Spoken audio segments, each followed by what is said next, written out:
नमस्कार दोस्तों, आप देख रहे हैं फ्री एजुकेशन और इस वीडियो में आपके लिए भारत के भूगोल से रिलेटेड यहाँ पर जियोग्राफी के इम्पॉर्टेंट क्वेश्चंस लेकर आ गए हैं। मोस्ट इम्पॉर्टेंट क्वेश्चन है जिसमें हम ऑलमोस्ट भारत के इम्पॉर्टेंट क्वेश्चंस यहाँ पर करेंगे। भारत के जो बेसिक क्वेश्चंस होते हैं जियोग्राफी से रिलेटेड उनको करेंगे, साथ साथ पर्वतों से रिलेटेड क्वेश्चंस करेंगे, झीलों से रिलेटेड क्वेश्चंस करेंगे और साथ साथ जो इम्पॉर्टेंट बन सकते हैं वो सभी क्वेश्चंस यहाँ पर कवर किए हैं। इसे आप नोट्स के रूप में भी बना सकते हैं। इसमें बेहतरीन क्वेश्चंस हैं जो आपके किसी ना किसी एग्जाम में पूछे गए हैं। तो चलिए स्टार्ट करते हैं वीडियो को। वीडियो आपको अच्छी लगे तो आपसे अनुरोध करूंगा वीडियो को लाइक कर दीजिएगा, चैनल को सब्सक्राइब कर लीजिएगा और आपको मैप के माध्यम से सारी चीजें यहां पर बताने की भी कोशिश करूंगा। तो वीडियो अच्छी लगे तो शेयर जरूर कीजिएगा। चलिए बात करते हैं पहले क्वेश्चन से। तो सारे इंपॉर्टेंट क्वेश्चंस यहां पर मैंने कवर किए हैं। भारत का क्षेत्रफल कितना वर्ग किलोमीटर है? तो भारत का क्षेत्रफल कितना?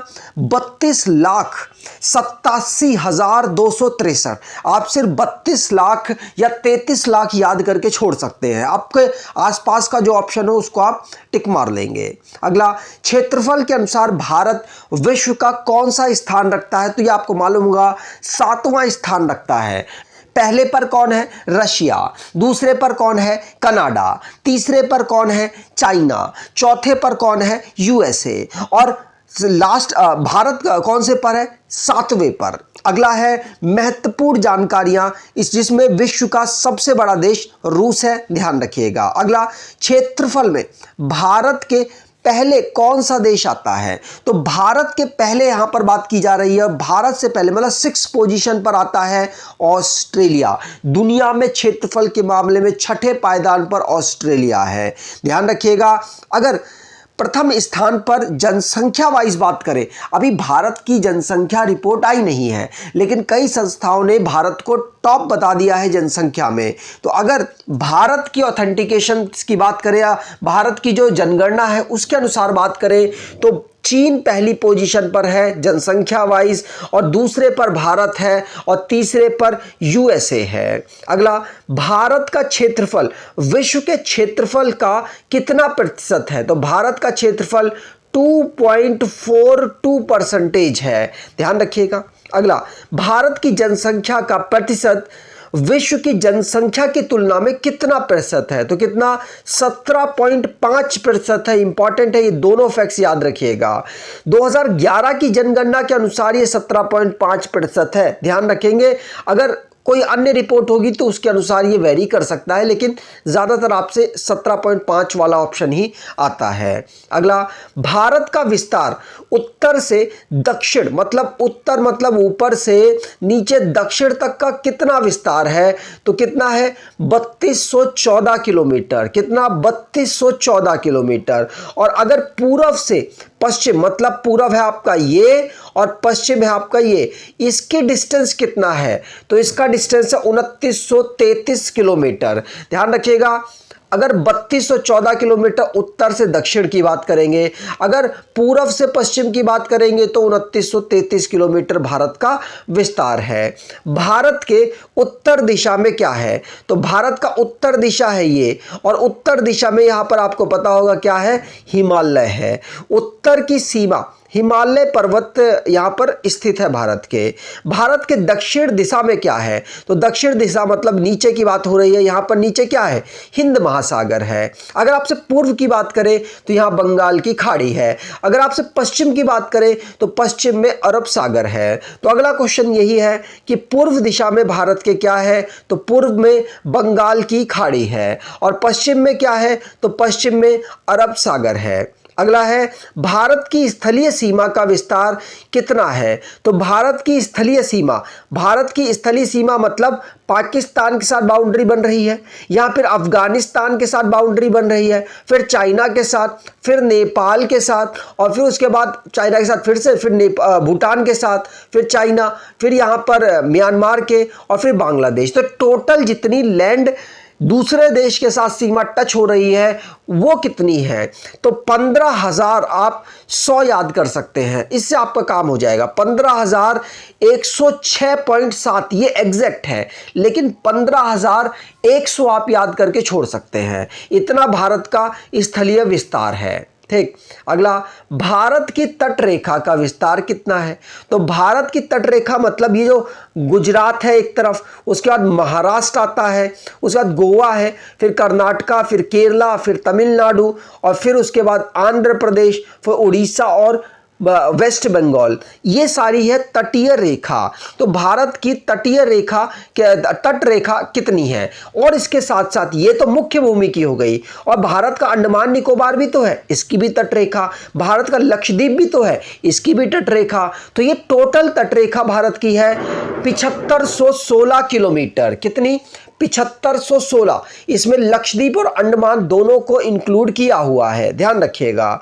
अगला, भारत देश अक्षांशीय मतलब कि जो इस प्रकार से लाइनें जाती हैं, मैं आपको एक पृथ्वी बनाता हूं, उसके बाद ये जो लाइनें हैं ये होती हैं अक्षांशीय। तो इसमें भारत किस अक्षांशीय रेखाओं के बीच में आता है, जिसको लैटिट्यूड विस्तार कहते हैं। ये भारत का जो ये बिंदु है ये आता है 8 डिग्री 4 मिनट में, और ऊपरी बिंदु आता है 33 डिग्री 6 मिनट में। ध्यान रखेंगे दोनों भारत के। और यहाँ वाला अगर सबसे दक्षिणी भारत की बात करें तो ये अंडमान निकोबार का आता है 6 पॉइंट समथिंग मिनट में। तो इस तरीके से आप राउंड फिगर याद रखिएगा, आपको याद रहेगा। ठीक, अगला, भारत देश देशांतरीय या लॉन्गिट्यूडनल, अगर ये हमारी अर्थ है तो इस प्रकार से जो लाइन गई हुई है ये भारत की कौन सा विस्तार, कितना विस्तार है, तो मतलब यहां से यहां तक का विस्तार आपसे पूछा जा रहा है। तो यहां पर है 68 डिग्री 7 मिनट, और यहां पर है 97 डिग्री 25 मिनट। ठीक, अगला, भारत का जीएमटी कितना है? जीएमटी मतलब Greenwich mean time. Greenwich mean time जहां से ग्रीनविच लाइन गई है वो 0 है, लेकिन जैसे जैसे आप पूर्व की तरफ बढ़ते हैं तो आपका समय बढ़ता है, आपका समय ज़्यादा होता है। तो आपका समय क्या है? 5.5 घंटा भारत का ज़्यादा है जीएमटी से। ठीक, तो जीएमटी मतलब ग्रीनविच मीन टाइम है, और ग्रीनविच मीन टाइम भारत का 5.5 घंटे है। ठीक, अगला, भारत की जलवायु सामान्यतः कैसी है? तो भारत की जलवायु सामान्यतः उष्ण कटिबंधीय मानसूनी जलवायु है। अगला, भारत एशिया उपमहाद्वीप के कौन से भाग में फैला है? तो भारत एशिया के उपमहाद्वीप में दक्षिणी भाग में फैला है। इससे आप समझेंगे, ये है भारत का मैप, ये है एशिया का मैप। तो एशिया के मैप में देखेंगे तो आप साउथ एशिया में कौन कौन से अफगानिस्तान, पाकिस्तान, भारत और साथ साथ श्रीलंका आते हैं। उसके बाद म्यांमार, बांग्लादेश, नेपाल, भूटान भी आते हैं। तो साउथ एशिया में इतने देश फैले हुए हैं। और बाकी आप अगर नॉर्थ की बात करें तो रशिया एशिया का ही पार्ट है, चाइना आता है ईस्ट एशिया के पार्ट में, मंगोलिया भी ईस्ट, जापान भी ईस्ट एशिया के पार्ट में आता है। तो ये भारत का, ये एशिया का मैप है, जिससे आप समझ पा रहे होंगे कि भारत कौन से पार्ट में है। तो भारत दक्षिण एशिया उपमहाद्वीप में फैला हुआ है। ठीक, अगला, भारत में सबसे अधिक कौन से धर्म की जनसंख्या निवास करती है? तो हिंदू धर्म की जनसंख्या भारत में निवास करती है। अगर आप कोई ई बुक परचेज करना चाहें तो आप इन ई बुक को परचेज कर सकते हैं। इसमें आपके लिए टीसीएस के द्वारा पहली ई बुक है आपके लिए स्टैटिक जीके की, जिसमें टीसीएस के द्वारा 5100 बेस्ट जो क्वेश्चंस पूछे गए हैं उन सभी के कलेक्शन से सारे क्वेश्चंस बनाए गए, जैसे कि स्टैटिक के जो भूगोल, हिस्ट्री, संविधान, अर्थव्यवस्था, विज्ञान जी के सभी कवर कर दिया गया है। और करंट अफेयर की अगर आप ई बुक परचेज करना चाहें तो आप इसको परचेज कर सकते हैं। इसमें 5000 से ज़्यादा क्वेश्चन है, एमसीक्यूज है, 60 टॉपिक को कवर किया गया है। ऑलमोस्ट सारे टॉपिक यहाँ पर कवर्ड है करंट अफेयर के। और अगर आप विज्ञान के लिए कोई ई बुक ढूंढ रहे हैं तो आप इसको ले सकते हैं। इसमें आपके लिए तीनों जीव विज्ञान, भौतिक विज्ञान, रसायन विज्ञान, बायोलॉजी, केमिस्ट्री और फिजिक्स, तीनों को यहाँ पर कवर किया गया है। आपके लिए बेहतरीन ई बुक है। अगर आप परचेज करना चाहें तो डिस्क्रिप्शन बॉक्स में लिंक है, वहाँ से परचेज कर सकते हैं। और ये हमारा हेल्पलाइन नंबर है। अगर आपको कोई भी इशू होता है तो आप इस हेल्पलाइन नंबर में कॉल करके अपने इशू को सॉर्ट आउट करा सकते हैं।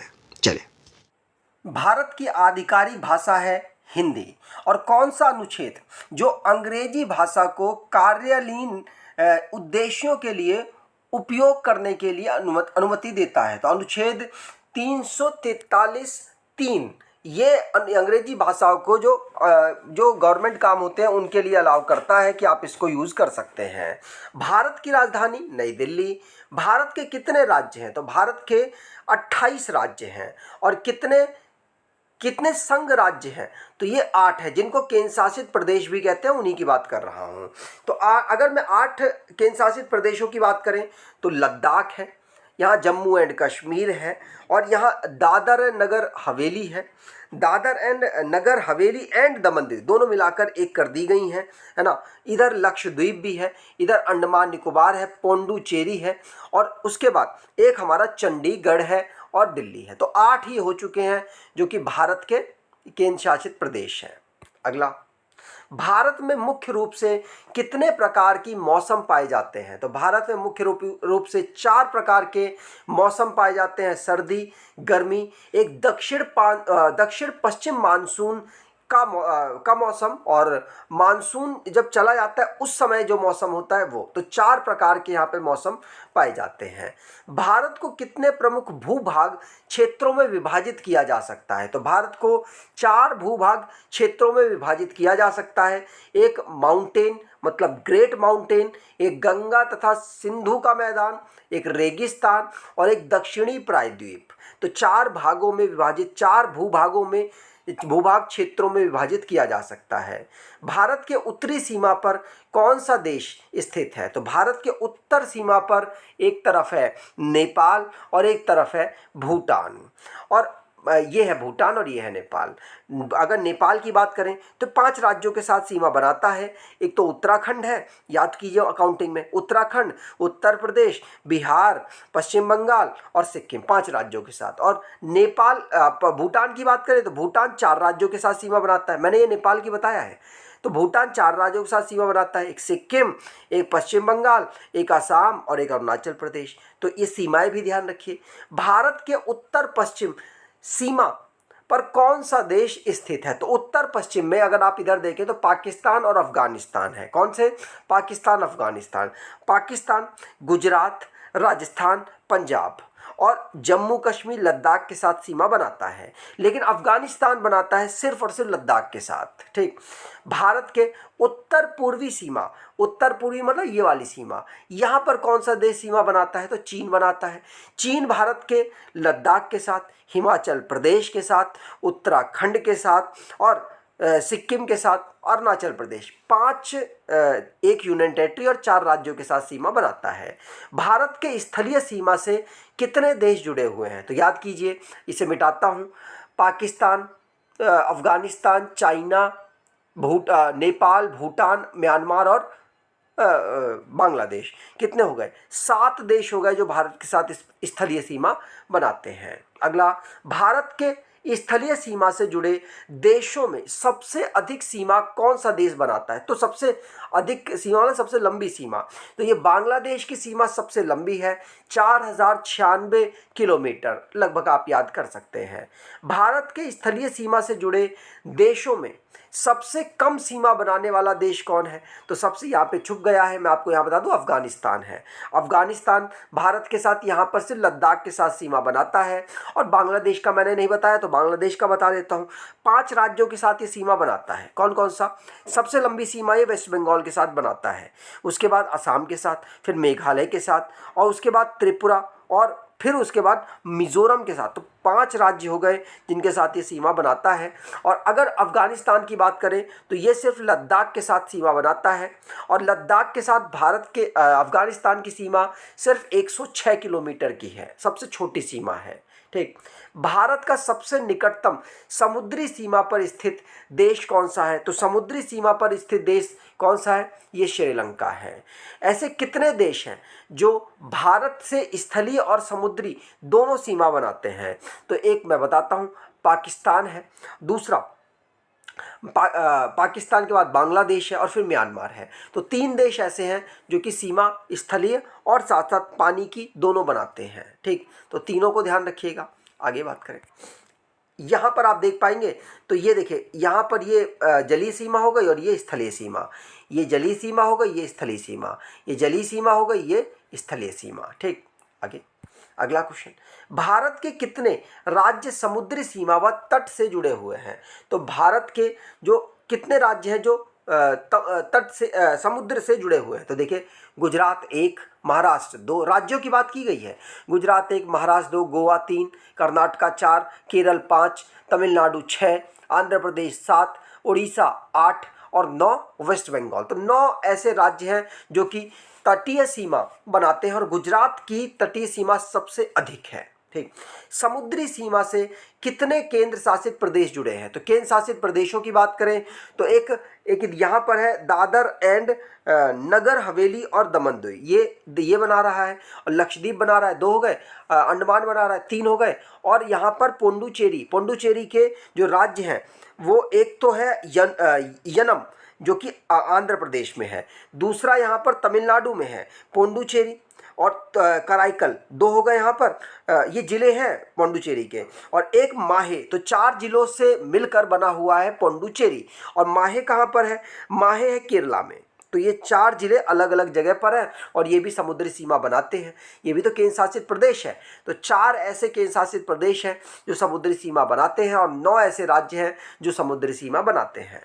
भारत के सबसे उत्तरी बिंदु को क्या कहा जाता है? तो उत्तरी बिंदु मतलब ये हमारा लद्दाख में अवेलेबल है, इसे कहा जाता है इंदिरा कोल। और भारत के सबसे दक्षिणी बिंदु को क्या कहा जाता है? तो इंदिरा पॉइंट कहा जाता है। ठीक, तो उम्मीद कर रहा हूँ अभी तक सारे क्वेश्चंस आपको समझ आ रहे होंगे।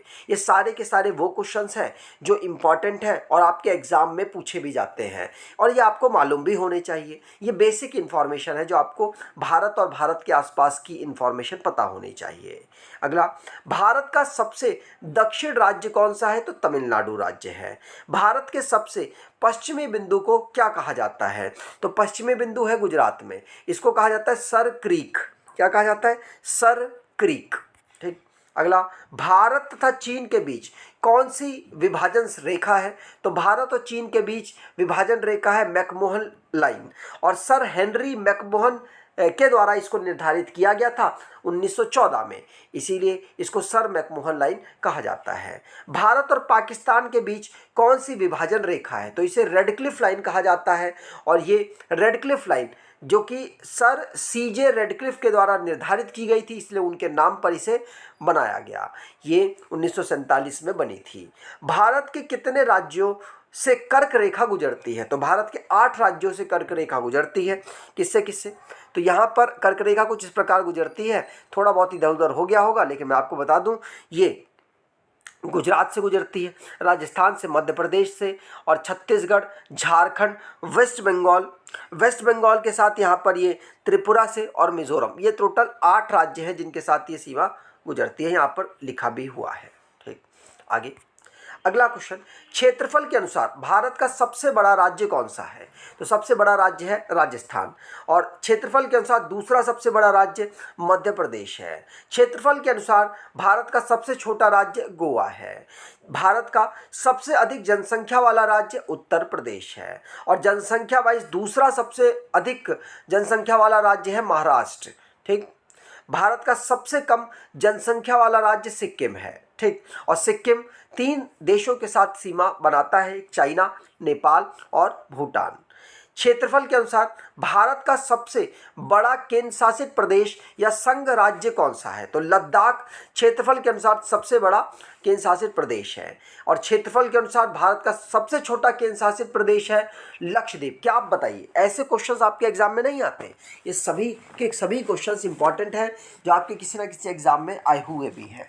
अगला, भारत का सबसे अधिक जनसंख्या वाला केंद्र शासित प्रदेश व संघ राज्य कौन सा है? तो दिल्ली, जहाँ पर जनसंख्या सबसे अधिक है और ये इसके पास अपनी विधानसभा भी है। भारत के 8 केंद्र शासित प्रदेशों में एक जम्मू कश्मीर, एक दिल्ली और एक पुडुचेरी, इन्हीं के पास अपनी विधानसभा है, ध्यान रखिएगा।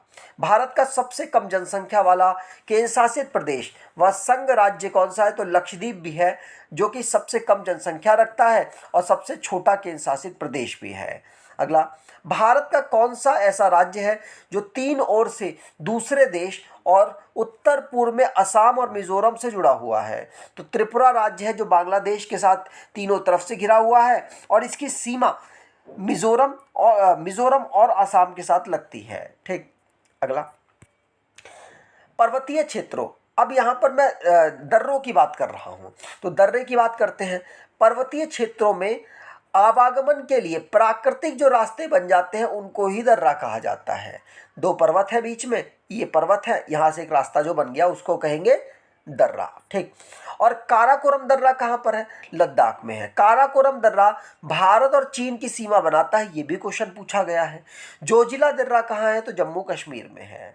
और कौन से दर्रे से जवाहर सुरंग गुजरती है? तो जवाहर सुरंग गुजरती है बनिहार दर्रे से। बनिहार दर्रा कहाँ पर है? जम्मू एंड कश्मीर में अवेलेबल है। कौन से दर्रे से होकर NH1A गुजरता है? तो जोजिला दर्रे से NH1A गुजरता है, जो कि कहाँ पर अवेलेबल है? ये लद्दाख में अवेलेबल है। और भारत का सबसे ऊंचा दर्रा कौन सा है? काराकोरम दर्रा है, जो लद्दाख में अवेलेबल है। और बुर्जिल दर्रा कहाँ पर है? तो बुर्जिल दर्रा जम्मू एंड कश्मीर में अवेलेबल है। अगला, माना दर्रा, ये पूछा गया है। माना दर्रा उत्तराखंड में है और जेलेपला दर्रा सिक्किम में है। माना दर्रा उत्तराखंड, जेलेपला दर्रा सिक्किम में, नीति दर्रा उत्तराखंड में है, लिपुलेख दर्रा उत्तराखंड में है। ध्यान रखिएगा, उत्तराखंड के एक जगह लिख लीजिए, फिर रिवाइज कीजिएगा। रोहतांग दर्रा हिमाचल प्रदेश में है और सिपकिला दर्रा भी हिमाचल प्रदेश में। दोनों को लिख लीजिए एक जगह पर और याद कीजिए। तुजु दर्रा ये मणिपुर में स्थित है। भारत की सबसे बड़ी झील, अब यहाँ झीलों की बात होगी, तो झील सबसे बड़ी कौन सी है? वेम्बानड झील है, जो कि कहाँ पर है? वेम्बानड झील केरल में है। भारत में खारे पानी की सबसे बड़ी झील कौन सी है? चिल्का, ये कहाँ पर है? उड़ीसा में है। वुलर झील कहाँ पर है? जम्मू कश्मीर में, ये मीठे पानी की झील है। और सांबर झील कहाँ पर स्थित है? तो सांबर झील राजस्थान में स्थित है। और जो वुलर झील है वो मीठे पानी की सबसे बड़ी झील है। ठीक, आगे बात करें। भारत में सबसे ऊंचाई पर स्थित झील कौन सी है? चोलामू झील है, जो कहाँ पर है? सिक्किम में अवेलेबल है और ये भारत के सिक्किम और चीन के साथ सीमा बनाती है। शिव सागर झील कहाँ पर है? शिव सागर झील है महाराष्ट्र में। शिवसेना भी तो महाराष्ट्र में है, इस तरीके से याद कर लीजिए। महाराष्ट्र में, और महाराष्ट्र में भी कहाँ पर? तो सतारा में। महाराष्ट्र के बुलढाणा जिले में उल्का के गिरने से कौन सी झील बनी है? तो उल्का के गिरने से लोनार झील बनी है, ध्यान रखिएगा। श्रीहरिकोटा में कौन सी झील है? पुलिकट झील, ये श्रीहरिकोटा में पुलिकट झील है, ध्यान रखिएगा। लोकटक झील से आप कंफ्यूज मत होइएगा, लोकटक झील है मणिपुर में और पुलिकट झील कहाँ पर है? श्रीहरिकोटा में। उत्तर प्रदेश में रिहंद नदी पर कौन सी बड़ी कृत्रिम झील का निर्माण किया गया? तो कृत्रिम झील है यह है गोविंद वल्लभ पंत सागर झील। ठीक, अगला, नागार्जुन सागर झील कौन सी नदी पर बनी है? तो कृष्णा नदी पर बनी है और ये तेलंगाना और आंध्र प्रदेश में अवेलेबल है। उकाई झील ये तापी नदी पर बनी है और गुजरात में अवेलेबल है। राणा प्रताप सागर बांध ये राजस्थान में अवेलेबल है और गांधी सागर बांध मध्य प्रदेश में अवेलेबल है। बैरी नाग झील जम्मू कश्मीर में, क्योंकि नाग जैसा एक साइड में पाकिस्तान जैसा देश बैठा है, इस प्रकार से याद कर पाएंगे। शेषनाग, इसमें भी नाग आ गया, ये भी कहाँ है? जम्मू एंड कश्मीर में। अगला, अनंगताल झील ये जम्मू कश्मीर में। और अनंत मतलब जो युद्ध का कोई अंत नहीं है भारत पाकिस्तान से, ऐसे याद कर लीजिए। नागिन झील ये कौन है? नाग मतलब जम्मू कश्मीर। डल झील जम्मू कश्मीर। नैनीताल झील उत्तराखंड में, नैनीताल आप घूमने भी जाते होंगे, उससे याद कीजिएगा। और सात ताल झील उत्तराखंड में।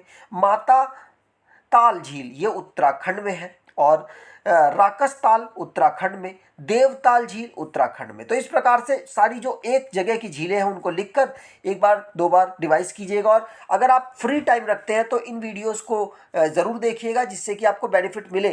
फ्री टाइम पर देख लेंगे, एक बार सीरियसली देख लेंगे तो आपको रिवाइज हो जाएगी। अगला, राजसमंदर झील राजस्थान में, जयसमंदर झील राजस्थान में, डीडवाना झील राजस्थान में, फतेह सागर झील राजस्थान में। तो राजस्थान वाली एक जगह लिख लीजिए।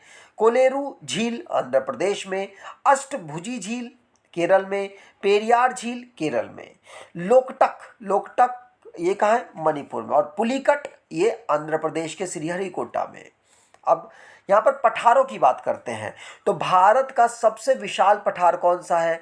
दक्कन का पठार। ये दक्षिण भारत में स्थित है और सबसे विशाल पठार है।